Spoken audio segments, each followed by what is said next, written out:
Olá, eu sou o Renato Cruz e este é o InovaJorCast. Este episódio também está sendo gravado em vídeo para ser publicado no YouTube.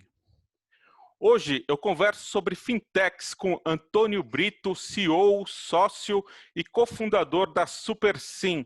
Tudo bem, Antônio? Tudo bom, Renato? Obrigado pelo convite, primeiramente, um prazer conversar aí com vocês. Eu que agradeço, e também com Gustavo Gerum, Managing Partner do Distrito. Tudo bem, Gustavo? Tudo bem, Renato? É um prazer estar aqui com você.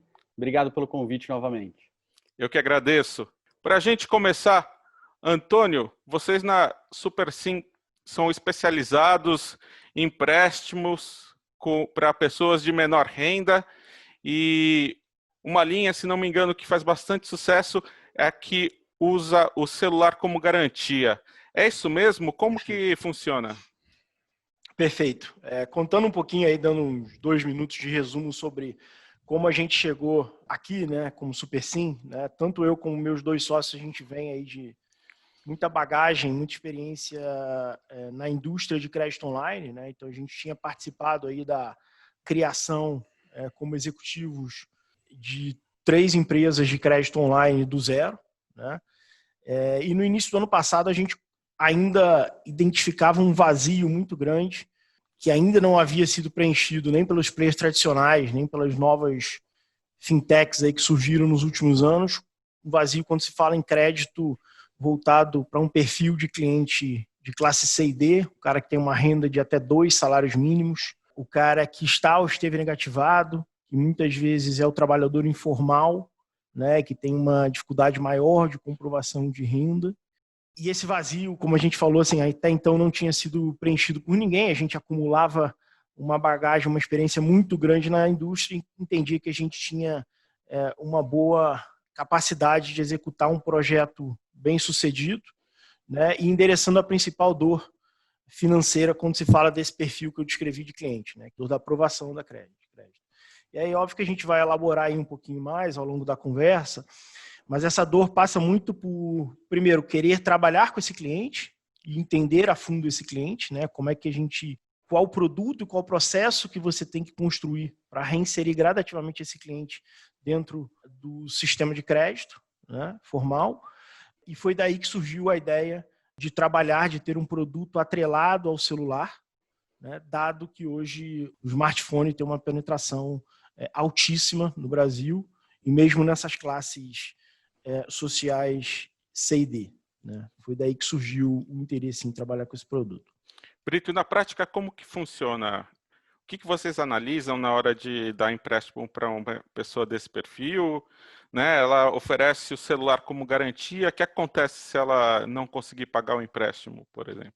O produto do celular em si, assim, é até curioso e interessante, porque sempre quando a gente apresenta esse produto do celular, a primeira reação é uma reação de surpresa, né? Uma reação de, pô, nunca tinha ouvido falar disso, como ninguém nunca pensou nisso antes, será que isso é legal?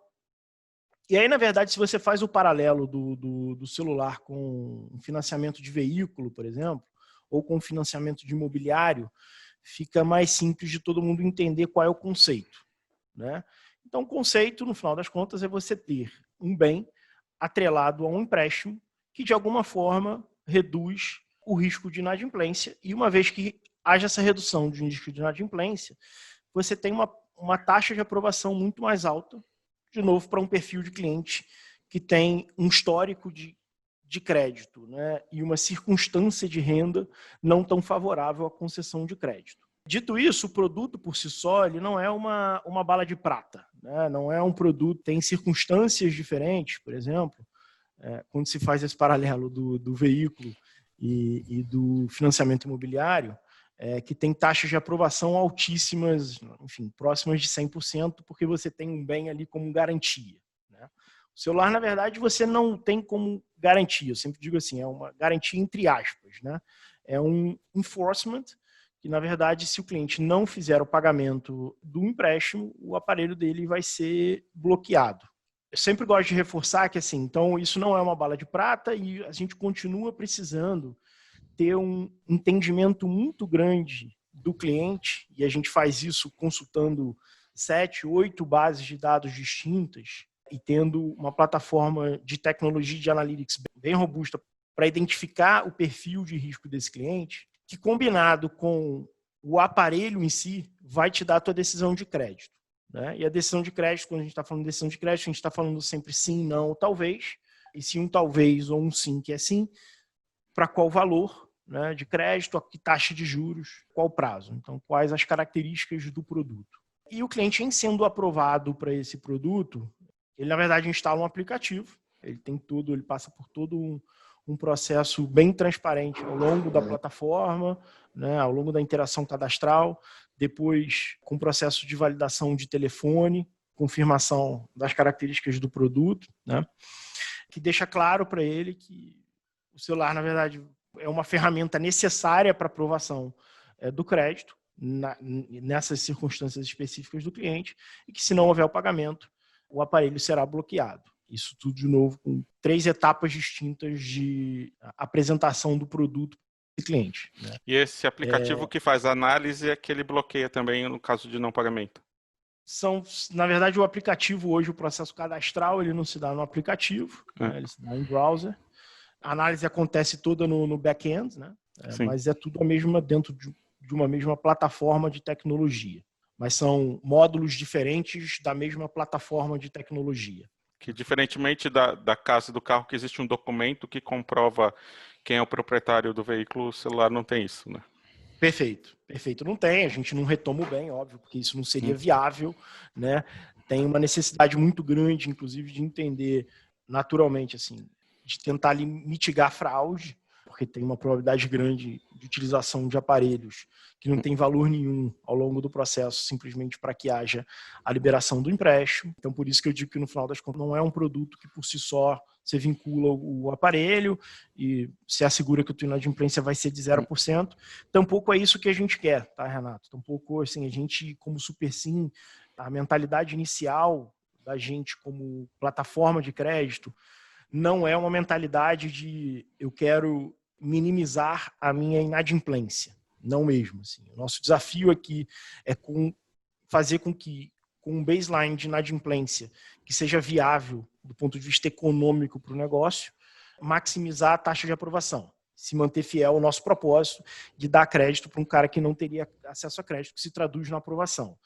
E é importante ressaltar também que esse é o produto de entrada, essa é a porta de entrada do cliente no SuperSim e a porta de retorno do cliente para o sistema financeiro de crédito. Então, quando você fala, por exemplo, de um segundo crédito, de um terceiro crédito com a gente, muitas vezes a gente não exige a instalação desse aparelho, porque eu já tenho um histórico de relacionamento com o Renato e dentro desse histórico eu já me sinto confortável o suficiente para não mais exigir a instalação desse aplicativo.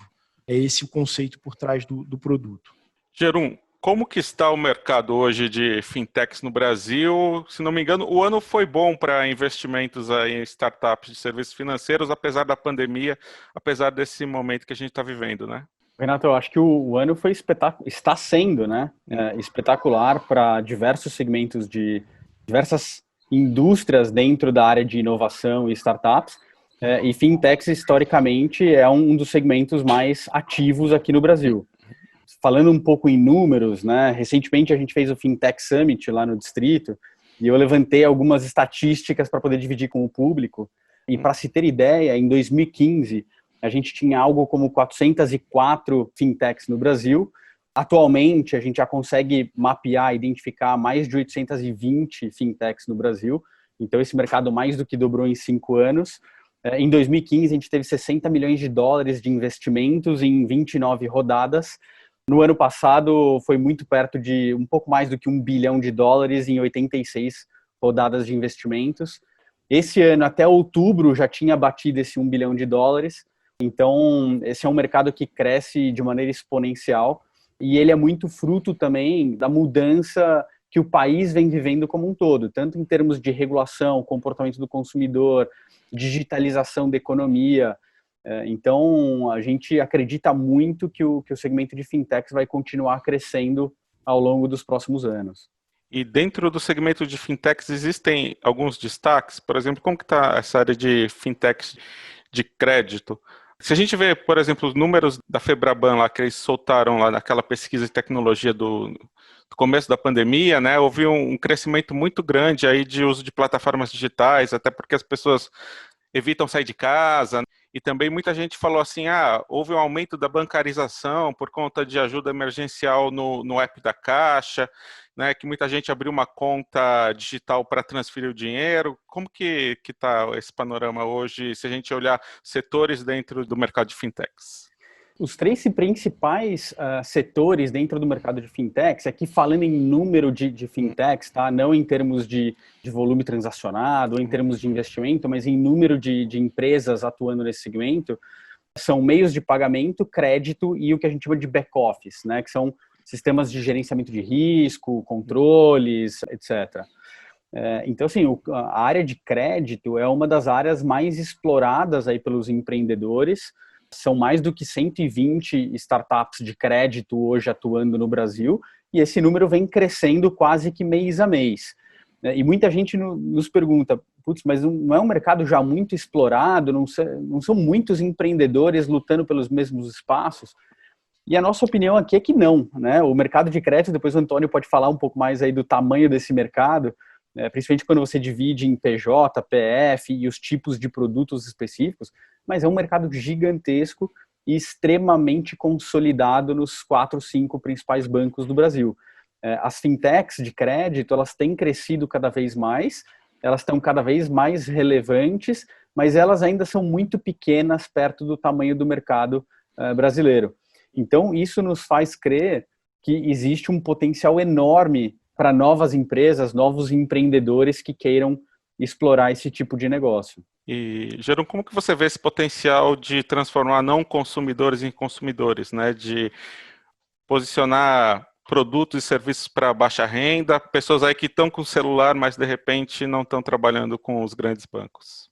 Eu acho que, assim, do ponto de vista do distrito, a gente acredita que a tecnologia e as próprias startups, o processo de inovação, eles têm uma função maior do que gerar riqueza ou transformar o mercado, que é gerar inclusão social, que é dar acesso a produtos e serviços, principalmente os financeiros, para as pessoas que não têm essa condição ou não tinham essa condição no passado. Então, o processo de criação de novas startups, e principalmente das fintechs, tem sido muito benéfico para o consumidor ou para o usuário, como a gente costuma dizer, né? As pessoas deixaram de ser consumidoras para se tornarem usuários. Qual que é a diferença? O usuário, ele liga e desliga o produto a hora que ele quer. Ele tem uma interação muito maior com aquela empresa. Ele conhece a empresa. Ela vai entender se aquela empresa tem as mesmas crenças que ela, né? Então, deixou de ser o dinheiro pelo dinheiro para ser algo mais cultural, algo mais conceitual. E foi nesse sentido que a gente decidiu investir na SuperSim lá atrás, né? O Distrito é um dos investidores da SuperSim, a gente acredita muito no negócio, e para dividir um pouco com vocês aqui, um pouco da nossa tese de investimentos, a gente olha basicamente 5 pontos quando a gente decide fazer um investimento numa empresa, que é quem são os empreendedores e se eles têm a capacidade de executar aquele plano, qual é o tamanho do mercado, ou seja, se o mercado é grande o suficiente para que aquela empresa seja muito representativa, o produto que eles estão desenvolvendo, o ambiente de negócios, ou seja, quem são os concorrentes, qual é o modelo de negócio, esse tipo de coisa, e por último, qual é o impacto que aquele produto, aquele serviço leva para a comunidade ou para a sociedade como um todo. E quando a gente olha o case da SuperSim, ele é um case que preenche muito bem esses 5 requisitos que a gente costuma analisar com um pouco mais de cuidado.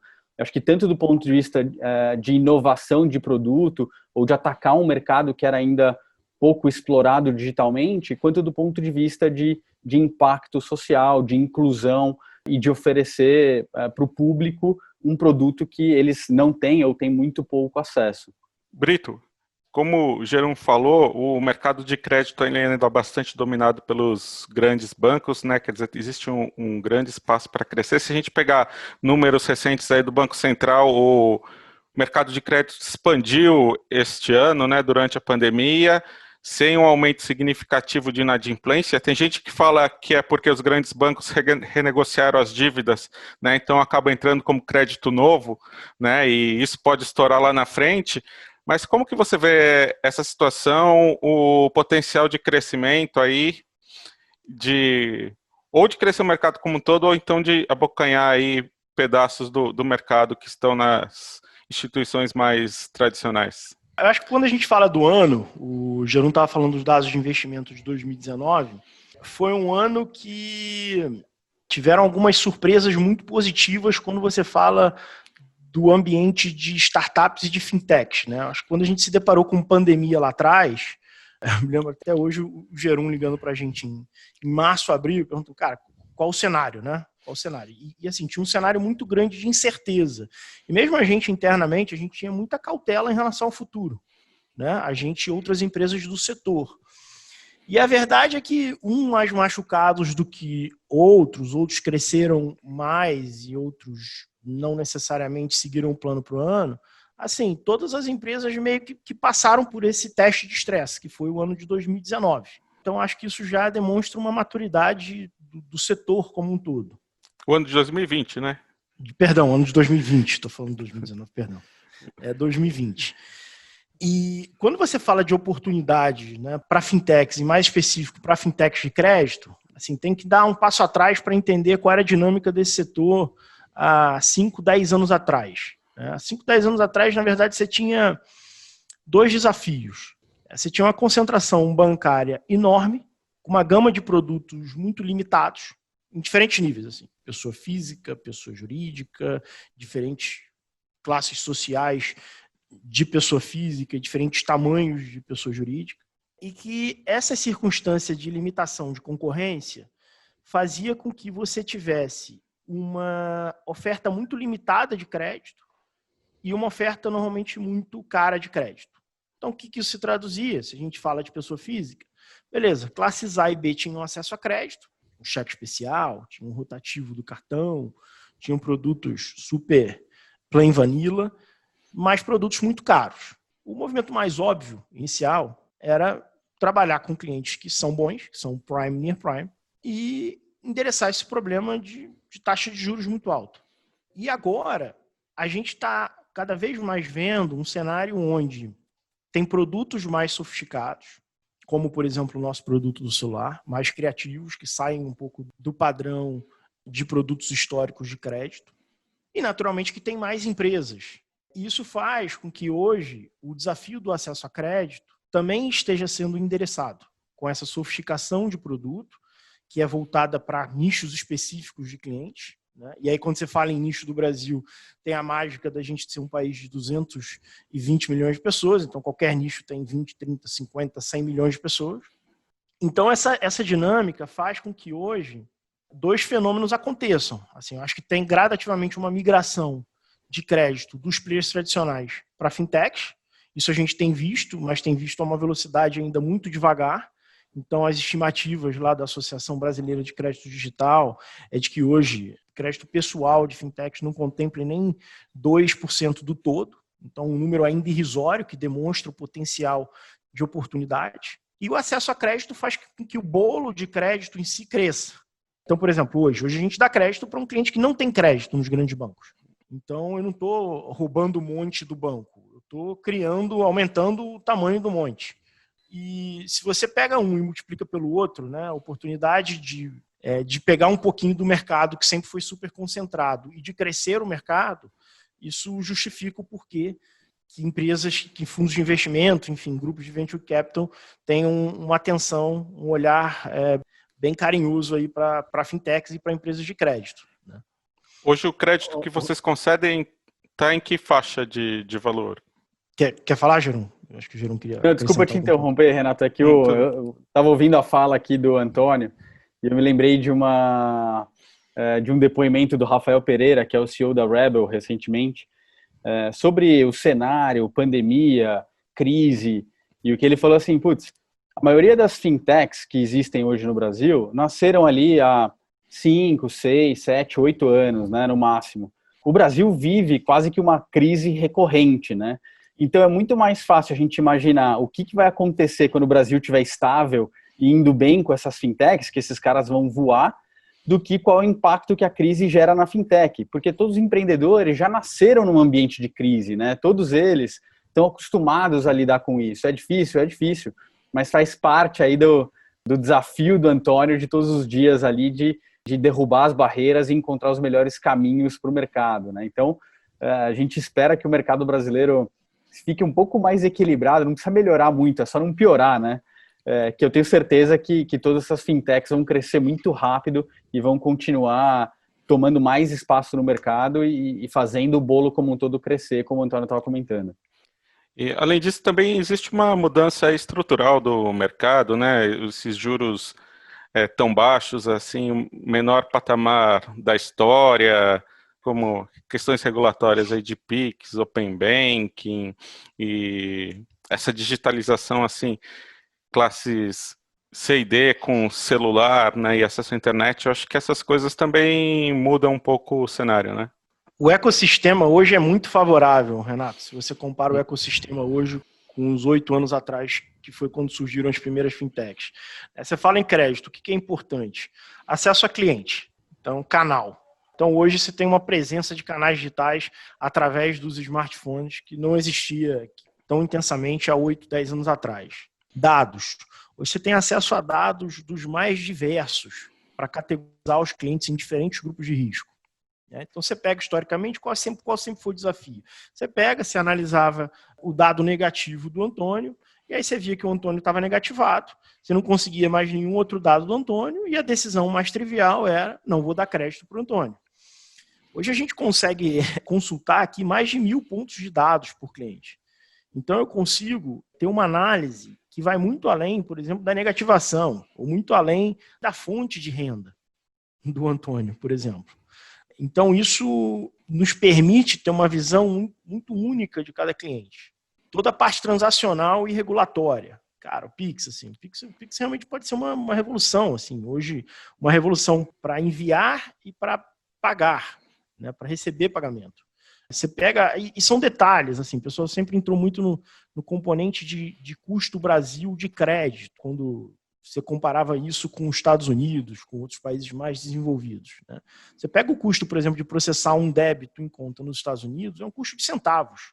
É 0,05 centavos. O custo histórico de processamento de débito em conta no Brasil é na casa de 5, 10 reais.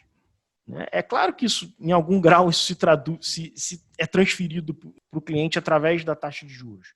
Mesma coisa para o TED, assim, até hoje a gente já faz um volume na casa de milhares, alguns bons milhares de TEDs mês, a gente tem um custo na casa de alguns reais, né? E você pega isso com Pix, cara, assim, é uma revolução que vem junto da revolução regulatória que o Banco Central tem implementado no Brasil já há alguns anos, com diferentes tipos de licença para fintechs, com Open Banking, com Pix, enfim, com uma agenda que é muito benéfica para o setor.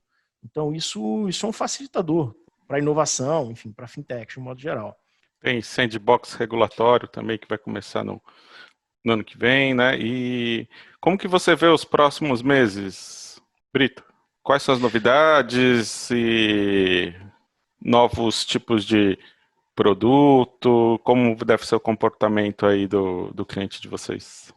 A gente está numa trilha bem legal de crescimento, né? Esse ano a gente teve um crescimento de 20 vezes, em carteira, em receita, qualquer critério objetivo que a gente pegue financeiro. Ano que vem a gente deve seguir essa trilha de crescimento, a gente trabalha com crescimento projetado para o ano que vem de 5 vezes. A gente continua tendo um olhar muito atento ao nosso propósito, né? Então a gente sempre está se perguntando, beleza, mesmo dentro dessa dinâmica hoje de produto que a gente tem, de aprovação de um cliente que não seria aprovado por outros players, como é que a gente continua nessa trilha construindo produtos que atendam a esse cliente. Então, acho que por ano que vem a gente tem que ser capaz de escalar, e aí você entra num desafio aí grande de conseguir continuar fazendo bem o que a gente faz hoje com um volume 5 vezes maior.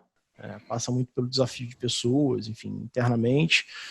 Digo sempre, desafio de recursos humanos e financeiros, né, em sendo uma empresa de capital intensivo, e pela contínua busca de inovação que se traduz em produto que possa atender um perfil de cliente que a gente ainda não atende hoje. Esse é o desafio para o ano que vem, vai estar dentro do nosso roadmap para 21. Quais seriam esses perfis novos aí de clientes, Brito? Não, eu acho que é o mesmo perfil, assim, quando a definição sociodemográfica do cliente continua sendo a mesma. É que você tem que cada vez mais buscar modos diferentes de interpretar esse cliente e construir um produto que seja viável para esse cliente para o Super Sim.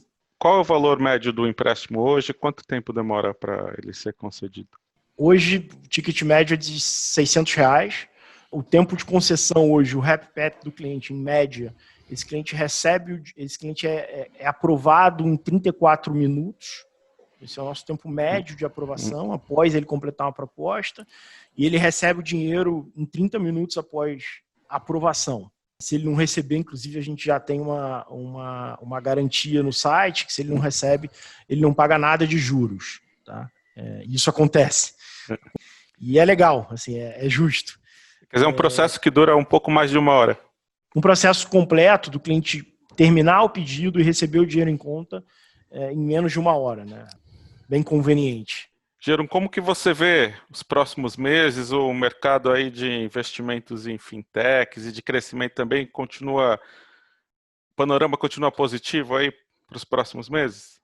Eu acho que continua super positivo, né? Os principais fundos que atuam no Brasil, eles estão capitalizados, quase todos eles fizeram captações relevantes no segundo semestre do ano passado e até no primeiro tri desse ano, desculpa.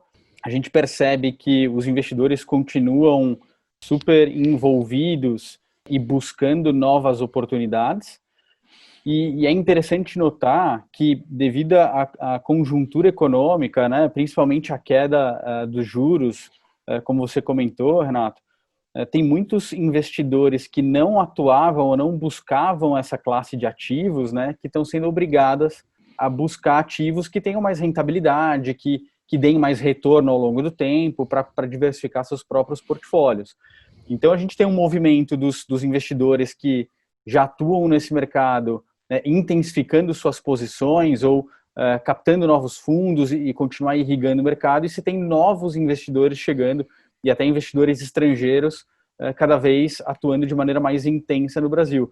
Então, acho que as perspectivas são muito boas, não só na indústria de fintechs, mas em toda a indústria de inovação, tecnologia e startups. Um dia desses eu até ouvi uma reclamação falando assim, os grandes investidores só querem saber de venture capital, não estão olhando mais para as empresas maiores, mais estabelecidas.